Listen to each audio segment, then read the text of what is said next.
The distress beacon had been broadcasting for 3 days when Captain Sarah Webb's ship picked it up.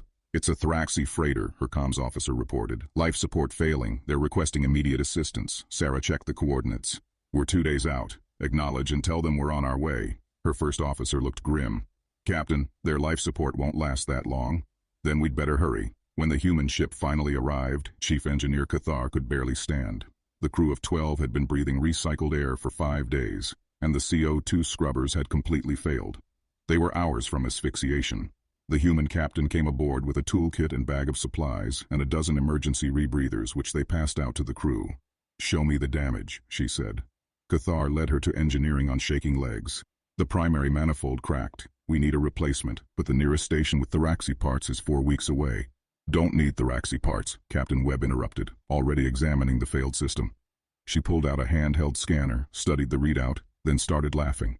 Cathar's gills fluttered in confusion. I do not understand the humor. Your manifold isn't cracked. It's shattered, completely unsalvageable." She tore off several lengths of silver material from a small large roll. "Good thing I brought duct tape." "Duct tape? Human miracle substance, fixes everything." She wrapped the tape over 2 sections of manifold, then pulled out what looked like a beverage container. "And this is an energy drink, aluminum, perfect thermal properties." She proceeded to consume the drink in a few large gulps. Cathar watched in horror as the human cut open the now empty can with a small blade, fashioned it into a patch, and began taping it over the largest breach in the manifold. "This cannot possibly work," he whispered. "Watch and learn, buddy." Captain Webb spent 20 minutes wrapping, taping, and jerry-rigging a solution that would make any engineer weep. She used duct tape, 2 energy drink cans, part of a plastic storage container, and something she called zip ties. When she finished, she stood back and admired her work. "Fire it up." Cathar activated the system with trembling claws. The manifold hummed, air cycled. The CO2 levels began dropping immediately. It was working. "How?" Cathar stared at the repair. "How is this possible?" Captain Webb grinned and patted the silver tape.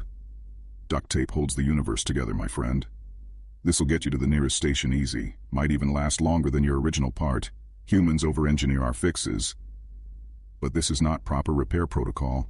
This violates every safety standard. It's not about proper, it's about working." She handed him the remaining roll of duct tape. "Keep this. Trust me, you'll need it." As the human crew prepared to leave, Cathar stopped Captain Webb at the airlock. "Why did you come? You knew you couldn't save us in time. You knew you didn't have the parts we needed."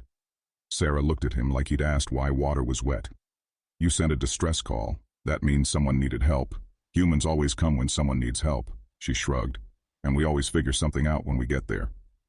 After the human ship departed, Cathar stood in engineering, staring at the duct tape and aluminum can, keeping his crew alive. Humans, he decided, were absolutely insane, and he was profoundly grateful for it. If you were stranded in space, what random object would you want a human to have on board to save you? Comment below and follow for more HFY stories.